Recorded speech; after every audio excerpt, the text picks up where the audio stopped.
Again welcome back to absolute cinema. Absolute സിനിമയുടെ ഏറ്റവും എപ്പിസോഡിലേക്ക് എല്ലാവർക്കും ഹാർദവമായിട്ടുള്ള സ്വാഗതം. ചില സിനിമകളുണ്ട്, അത് നമ്മൾ കണ്ടു കഴിഞ്ഞാൽ ചിലപ്പോൾ 1-2 മണിക്കൂർ മാത്രമേ ആ സിനിമയിലെ കഥയും കഥാപാത്രങ്ങളൊക്കെ നമ്മുടെ മനസ്സിൽ നിൽക്കാറുള്ളൂ. എന്നാൽ ചില സിനിമകൾ ആഴ്ചയോളം അല്ലെങ്കിൽ മാസങ്ങളോളം അല്ലെങ്കിൽ ആ സിനിമയുമായി ബന്ധപ്പെട്ട് ഏതെങ്കിലും ഒരു പോസ്റ്റർ കാണുമ്പോഴോ അല്ലെങ്കിൽ അതിലെ ആക്ടേഴ്സിൻ്റെ ഏതെങ്കിലും ഒരു മീം കാണുമ്പോഴോ നമ്മുടെ മനസ്സിലേക്ക് ആ ഒരു സിനിമ എൻ്റയർലി കടന്നു വരാറുണ്ട്. ഇന്ന് നമ്മൾ സംസാരിക്കാൻ പോകുന്ന സിനിമ അത്തരത്തിൽ എനിക്ക് അനുഭവം ഉണ്ടാക്കിയിട്ടുള്ളൊരു സിനിമയാണ്. ഒരു ബ്യൂട്ടിഫുൾ ആയിട്ടുള്ളൊരു ഡ്രാമയാണ് ഇന്ന് നമ്മൾ സംസാരിക്കാൻ പോകുന്ന. സിനിമയുടെ പേര് 12 Years of Slave. 2013 സ്റ്റീവ് മക്വീൻ്റെ സംവിധാനത്തിൽ പുറത്തിറക്കിയിട്ടുള്ള ഒരു ഡ്രാമ വിഭാഗത്തിൽപ്പെടുന്ന ഒരു സിനിമയാണ് 12 Years of Slave എന്ന് പറയുന്നത്. ഒരിക്കലും ഒരു ഫിക്ഷണൽ കഥയൊന്നുമല്ല, ഇതൊരു റിയലായിട്ട് നടന്നിട്ടുള്ളൊരു ഇൻസിഡൻറ്റിൻ്റെ സിനിമ ആവിഷ്കാരമാണ്. അപ്പോൾ ഇത് റിയലായിട്ട് നടന്നിട്ടുണ്ട് എന്ന് പറയുമ്പോഴാണ് ഇതിൻ്റെ ക്രൂരത അല്ലെങ്കിൽ ഈ ഒരു സിനിമയിൽ കാണിക്കുന്ന പല കാര്യങ്ങളും സത്യമായിരുന്നു എന്ന് തിരിച്ചറിയുമ്പോൾ ഉണ്ടാകുന്നൊരു ഷോക്കുണ്ട്. അത് എന്താണെന്ന് മനസ്സിലാവണമെന്നുണ്ടെങ്കിൽ നിങ്ങൾ സിനിമ കാണണം. ഇതിനോടകം തന്നെ ഒരുപാട് സിനിമാ പ്രേമികൾ കണ്ടിട്ടുള്ള സിനിമയാണ് 12 Years of Slave എന്ന് പറയുന്നത്. അപ്പം ഈ സിനിമയുടെ കഥാഗതി എന്ന് പറയുന്നത് ഞാൻ നേരത്തെ പറഞ്ഞതുപോലെ തന്നെ ഇതൊരു റിയൽ ആയിട്ടുള്ള സ്റ്റോറിയാണ്. 1808 ന്യൂയോർക്കിൽ ജനിച്ചിട്ടുള്ള സോളമൻ നോർത്തൂപ്പ് എന്ന് പറഞ്ഞ ഒരു കറുത്ത വർഗ്ഗക്കാരനായിട്ടുള്ള ഒരു മനുഷ്യൻ. അപ്പം ആ മനുഷ്യൻ ഒരു സ്വതന്ത്രനായിട്ടുള്ള ഒരു മനുഷ്യനാണ്. ആ സമയത്ത് വർണ്ണവിവേചനവും അല്ലെങ്കിൽ അടിമത്തവും ഒക്കെ കൊടുമ്പിരി കൊണ്ട് നിൽക്കുന്ന കാലഘട്ടമാണ്. പക്ഷേ ഇദ്ദേഹം ഒരു സ്വതന്ത്രനായിട്ടുള്ള ഒരു അമേരിക്കൻ സിറ്റിസൺ ആയിരുന്നു, സോളമൻ നോർത്തൂപ്പ്. അപ്പം അദ്ദേഹത്തിന് ഭാര്യയുണ്ട്, 2 കുട്ടികളുണ്ട്. അദ്ദേഹത്തിനെ ജോലി സംബന്ധമായിട്ടൊരു വാഗ്ദാനം നൽകി വാഷിംഗ്ടൺ DC കൊണ്ടുപോവുകയും അവിടെ വെച്ച് അദ്ദേഹത്തിന് മയക്കുമരുന്ന് നൽകി മയക്കി ചതിയിലൂടെ അടിമക്കച്ചവടത്തിലേക്ക് കൊണ്ടുവന്ന് ഒരു അടിമയാക്കി ഒരാൾക്ക് വിൽക്കുകയും പിന്നീടുള്ളൊരു 12 വർഷ കാലഘട്ടം അയാൾ അനുഭവിക്കേണ്ടി വന്ന യാതനയുടെയും ദുരിതത്തിൻ്റെയും സഹനത്തിൻ്റെയൊക്കെ കഥ പറയുന്ന സിനിമയാണ് 12 Years of Slave എന്ന് പറയുന്നത്. സിനിമ സംസാരിക്കുന്ന വിഷയം അടിമത്വമാണ്. അപ്പം ഈ ഒരു സംവിധായകനോട് നമുക്ക് ഈ സിനിമ കണ്ടു തീരുമ്പോൾ കൂടുതൽ റെസ്പെക്റ്റ് തോന്നാനുള്ള കാരണം, എനിക്ക് അദ്ദേഹത്തിനോട് ഭയങ്കര റെസ്പെക്റ്റ് തോന്നാനുള്ള കാരണം എന്ന് വെച്ച് കഴിഞ്ഞാൽ യാതൊരു തരത്തിലുള്ള ഏച്ചുകെട്ടലും ഇല്ല, ഒരു കൃത്രിമത്വവും ഇല്ല. അതായത് അടിമത്തം എന്ന് പറയുന്ന ഒരു വലിയ വിഷയത്തെ അഡ്രസ്സ് ചെയ്യുമ്പോൾ ഒരു സിനിമയിൽ എന്തൊക്കെയാണോ കാണിക്കേണ്ടത് അതെല്ലാം തന്നെ പച്ചയ്ക്ക് സിനിമയെ കാണിച്ചിട്ടുണ്ട്.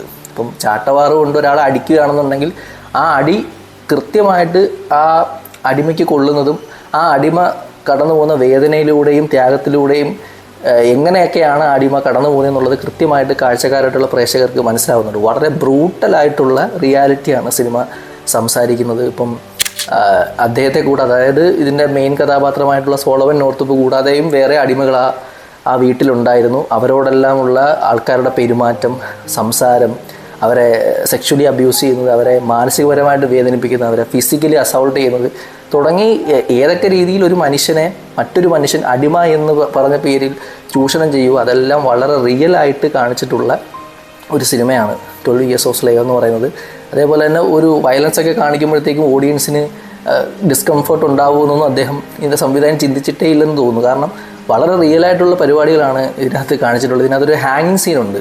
ഇപ്പം സാധാരണ സിനിമകൾ എന്ന് പറയുമ്പം ഒരാൾ തൂങ്ങി മരിക്കുന്നു അല്ലെങ്കിൽ ഒരാളെ തൂക്കിക്കൊല്ലുന്നൊക്കെ പറയുമ്പോഴത്തേക്കും അയാളുടെ കഴുത്തിലേക്ക് ഒരു കയറിടുന്നൊരു ഷോട്ട് ഇടും, അല്ലെങ്കിൽ അയാൾ തൂങ്ങാൻ നേരത്തെ അയാൾക്കുണ്ടാകുന്ന വെപ്രാളം കാണിക്കുന്ന 1-2 ഷോട്ട്, അല്ലെങ്കിൽ കാല് കടന്ന് പിടയുന്ന ഒരു ഷോട്ടൊക്കെ കാണിച്ചിട്ട് കട്ട് ചെയ്ത് അടുത്ത സീക്വൻസിലേക്ക് പോവുകയാണ് ചെയ്യുന്നത്. പക്ഷേ ഇതിനകത്ത് ഒരു സ്റ്റാറ്റിക് ക്യാമറ പൊസിഷനിൽ വെച്ചിട്ട് ഒരു ലോങ് ഷോട്ടിൽ ഒരാളെ മരത്തിനകത്ത് ഇതിനെ കയറുപയോഗിച്ച് വലിച്ച് തൂക്കി കൊല്ലുവാണ്.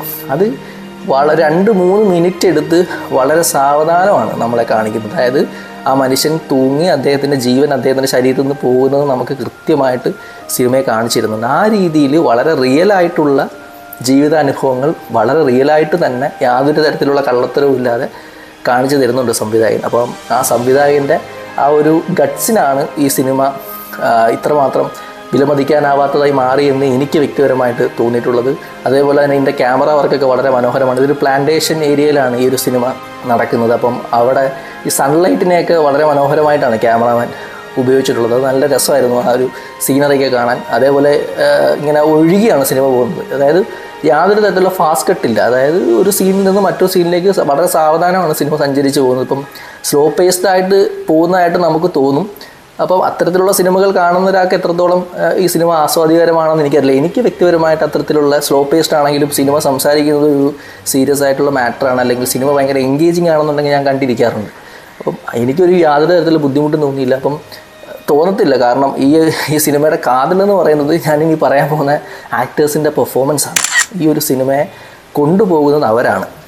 ഞാൻ എങ്ങനെ വിശേഷിപ്പിക്കണം, അല്ലെങ്കിൽ അഭിനേതാക്കൾ ഈ സിനിമയിൽ ഉണ്ടാക്കിയിട്ടുള്ള ഇമ്പാക്റ്റാണ് 12 Years of Slave എന്ന് പറഞ്ഞ സിനിമയുടെ സക്സസ് എന്ന് പറയുന്നത്. ചിവറ്റൽ ഇജോഫോർ ആണ് ഇതിൻ്റെ പ്രധാന കഥാപാത്രമായിട്ട് വന്നിട്ടുള്ളത്. എക്സ്ട്രാ ഓർഡിനറി ആയിട്ടാണ് അദ്ദേഹം ആ ഒരു കഥാപാത്രം ചെയ്യുന്നത്. സോളമൻ നോർത്തൂപ്പ് എന്ന് പറഞ്ഞ ആ ഒരു കഥാപാത്രത്തെ അദ്ദേഹം വളരെ ഈസി ആയിട്ടാണ് ചെയ്തതെന്ന് നമുക്ക് തോന്നുമെങ്കിലും എനിക്ക് അദ്ദേഹത്തിൻ്റെ പെർഫോമൻസിൽ ഏറ്റവും കൂടുതൽ എന്താ പറയുക പ്രൈസ് ചെയ്യണമെന്ന് തോന്നിയിട്ടുള്ള വിഷയം എന്ന് വെച്ചാൽ അദ്ദേഹത്തിൻ്റെ കണ്ണി നോക്കിക്കഴിഞ്ഞാൽ അയാൾ ഏത് മാനസികാവസ്ഥയിലൂടെയാണ് പോകുന്നതെന്നുള്ളത് നമുക്ക് പറയാൻ സാധിക്കും. ഇപ്പം ഫോർ എക്സാമ്പിൾ, അദ്ദേഹം ചതിയിലൂടെയാണ് ആ ഒരു വീട്ടിലേക്ക് വരുന്നത്, അടിമയായിട്ട് വരുന്നത്. അദ്ദേഹം ആവർത്തിച്ച് പറയുന്നുണ്ട് തൻ്റെ നിസ്സഹായാവസ്ഥ. അയാളുടെ കണ്ണിലേക്ക് നോക്കുമ്പോൾ നമുക്ക് എപ്പോഴും കാണാൻ പറ്റുന്നതും അയാളുടെ നിസ്സഹായാവസ്ഥയാണ്. അതായത് ചതിയിലൂടെ ചതിക്കപ്പെട്ട് അടിമയായിട്ട് ജോലികൾ ചെയ്യേണ്ടി വരുന്ന, ക്രൂരമായിട്ടുള്ള മർദ്ദനം ഏറ്റുവാങ്ങേണ്ടി വരുന്ന, തൻ്റെ ഭാര്യയും മക്കളും എങ്ങനെയാണെന്ന് അറിയാതെ ഒരു 12 വർഷക്കാലം ഒരാൾ ജീവിക്കുക എന്ന് വെച്ച് കഴിഞ്ഞാൽ അയാൾ പോകുന്ന മാനസിക അവസ്ഥ എന്തൊക്കെയാണെന്നുള്ളത് കൃത്യമായിട്ട് അദ്ദേഹത്തിലൂടെ നമുക്ക് കറക്റ്റായിട്ട് കണക്റ്റ് ആവുന്നുണ്ട്. ഒപ്പം അദ്ദേഹത്തിനോടൊപ്പം തന്നെ അടിമയായിട്ട് അഭിനയിച്ചിട്ടുള്ള ഒറ്റൊരു നടി, അതിശയകരമായിട്ടുള്ള പെർഫോമൻസാണ് ആ ഒരു നടി സ്വീകരിച്ചിട്ടുള്ള. ലുപ്പിറ്റ നിയോങ് എന്ന് പറഞ്ഞ ആ ഒരു നടി ഒരു അടിമയായിട്ട് ജീവിക്കുകയായിരുന്നു. അവർ നേരിടേണ്ടി വരുന്ന അബ്യൂസൊക്കെ വളരെ റിയലായിട്ട്, ഞാൻ നേരത്തെ പറഞ്ഞ പോലെ വളരെ റിയലായിട്ട് സിനിമ കാണിക്കുന്നുണ്ട്. അപ്പോൾ അത് കണ്ടിരിക്കുമ്പോഴത്തേക്ക് ഇതിനകത്ത് ചാട്ടവാറിന് അടി കൊണ്ടിട്ട് കരയുന്നൊരു സീക്വൻസൊക്കെ ഉണ്ട്. അത് കണ്ടിരിക്കുക എനിക്ക് തോന്നുന്നത് ഇച്ചിരി ബുദ്ധിമുട്ടുള്ള കാര്യമാണ്. അത് ആ രീതിയിലാണ് ബ്രൂട്ടാലിറ്റി, ഇവരെ സെക്ഷലി അബ്യൂസ് ചെയ്യുന്ന സീൻസൊക്കെ ഉണ്ട് സിനിമയിൽ. അപ്പോൾ അതൊക്കെ കണ്ടിരിക്കുക എന്ന് പറയുന്നത് ഇച്ചിരി പാടായിട്ടാണ് എനിക്ക് വ്യക്തിപരമായിട്ട് തോന്നിയിട്ടുള്ളത്. അങ്ങനെ വളരെ റിയലിസ്റ്റിക്കായിട്ട്, വളരെ റിയലായിട്ട് അടിമത്തം എന്ന് പറയുന്ന ഒരു കൺസെപ്റ്റിനെ പ്രേക്ഷകരുടെ മുമ്പിലേക്ക് എത്തിച്ചിട്ടുള്ള ഒരു മനോഹര സിനിമയാണ് 12 Years of Slave എന്ന് പറയുന്നത്. അപ്പോൾ ധാരാളം അവാർഡുകൾ വാരിക്കൂട്ടിയിട്ടുള്ള സിനിമയാണ്. 2014 ഓസ്കാർ നിശയിൽ ഏറ്റവും മികച്ച അഡാപ്റ്റഡ് സ്ക്രീൻ പ്ലേക്കുള്ള അവാർഡ്, ഏറ്റവും മികച്ച ഫീമെയിൽ സപ്പോർട്ടിംഗ് ആർട്ടിസ്റ്റിനുള്ള അവാർഡ് ലുപ്പിറ്റ നിയോങ്ങിന് കിട്ടിയില്ലെങ്കിലുള്ള അത്ഭുതം. അത്രമാത്രം കിട്ടിയ പെർഫോമൻസ് ആയിരുന്നു. പിന്നീട് ഏറ്റവും മികച്ച സിനിമയായിട്ട് 2014 ഓസ്കാറിൽ തിരഞ്ഞെടുത്ത സിനിമയാണ് 12 Years of Slave. അതുകൂടാതെ ഗോൾഡൻ ഗ്ലോബ് പുരസ്കാരം ആ വർഷം തന്നെ സ്വന്തമാക്കി. പിന്നെ ഇത് പ്രദർശനം നടത്തിയിട്ടുള്ള എല്ലാ ഫിലിം ഫെസ്റ്റിവലുകളിലും ഏറ്റവും മികച്ച സിനിമയായിട്ട് തിരഞ്ഞെടുത്തത്. അത്ര മനോഹരമായിട്ടുള്ള ഒരു പീക്ക് സിനിമയാണ് 12 Years of Slave എന്ന് പറയുന്നത്. ഡ്രാമ ഇഷ്ടപ്പെടുന്ന ഒരാളാണ് നിങ്ങളെന്നുണ്ടെങ്കിൽ നിങ്ങൾ ഒരു കാരണവശാലും മിസ് ചെയ്യാൻ പാടില്ലാത്ത ഒരു സിനിമയാണ് 12 Years of Slave. അപ്പം ഈ ഒരു സിനിമയ്ക്ക് ഇത്രയധികം അവാർഡ് കിട്ടിയപ്പോഴത്തേക്കും പൊതുവിൽ പറഞ്ഞു കേട്ടിട്ടുള്ളൊരു സംസാരം എന്ന് വെച്ച് കഴിഞ്ഞാൽ, യാതൊരു തരത്തിലുള്ള കള്ളത്തരവും ഇല്ലാതെ ഒരു സിനിമ, ഒരു വിഷയം എങ്ങനെയാണോ ആൾക്കാരിലേക്ക് പ്രസൻറ്റ് ചെയ്യുന്നത്, എത്രമാത്രം റിയൽ ആണോ അതിന് കിട്ടിയിട്ടുള്ള അംഗീകാരമാണ്. അതായത് അടിമത്തം എന്ന് പറയുന്നൊരു ഫാക്ടറിനെ വളരെ റിയലായിട്ട് അതിൻ്റെ എല്ലാ വശങ്ങളും തട്ടി എങ്ങനെയാണോ ആൾക്കാരിലേക്ക് ഈ സിനിമ കൊണ്ടുവന്ന് എത്തിച്ചത് അതിൻ്റെ വിജയമാണെന്നാണ് പല ആൾക്കാരും അഭിപ്രായം പറഞ്ഞത്. ബ്രാഡ് പിറ്റ് ഒരു ഇമ്പോർട്ടൻറ്റ് റോളിൽ ക്ലൈമാക്സ് വരുന്നുണ്ട്. അതൊരു നല്ല ഒരു ക്യാരക്ടറാണ്. നിങ്ങൾ സിനിമ കാണുമ്പോൾ തന്നെ നിങ്ങൾക്ക് മനസ്സിലാവും. നല്ല ക്യാരക്ടർ ആണ് പുള്ളിക്കാരൻ്റെ. കുറച്ച് നേരെ ഉള്ളെന്നുണ്ടെങ്കിലും അദ്ദേഹം ഒരു കീ റോള് വഹിക്കുന്നുണ്ട്. മൊത്തത്തിൽ നമുക്ക് സുപരിചിതമായിട്ടുള്ള കുറച്ച് മുഖങ്ങളും അടിമത്തം എന്ന് പറയുന്ന ഒരിക്കലും അംഗീകരിക്കാൻ പറ്റാത്ത ഒരു വിഷയത്തെ വളരെ റിയലായിട്ട് ചിത്രീകരിച്ചിട്ടുള്ള ഒരു ഔട്ട്സ്റ്റാൻഡിങ് സിനിമ, ഒരു പീക്ക് സിനിമയാണ് 12 Years of Slave എന്ന് പറയുന്നത്. അപ്പം കാണാൻ താല്പര്യമുണ്ട് എന്നുണ്ടെങ്കിൽ നിങ്ങൾ തീർച്ചയായിട്ടും കണ്ടു നോക്കുക. ഒരു നല്ല സിനിമ കണ്ടു എന്നുള്ള ഒരു അനുഭവം നിങ്ങൾക്ക് ഉണ്ടാവും. ഇപ്പം ഇതൊരു സ്ലോ പേസ്ഡ് മൂവിയാണ്, അതും കൂടി മനസ്സിലാക്കി വേണം ഈ സിനിമ കാണാൻ. അപ്പം മറ്റൊരു സിനിമയുടെ വിശേഷങ്ങളുമായി അടുത്ത ഒരു വീഡിയോ ആയിട്ട് വരുന്നതായിരിക്കും.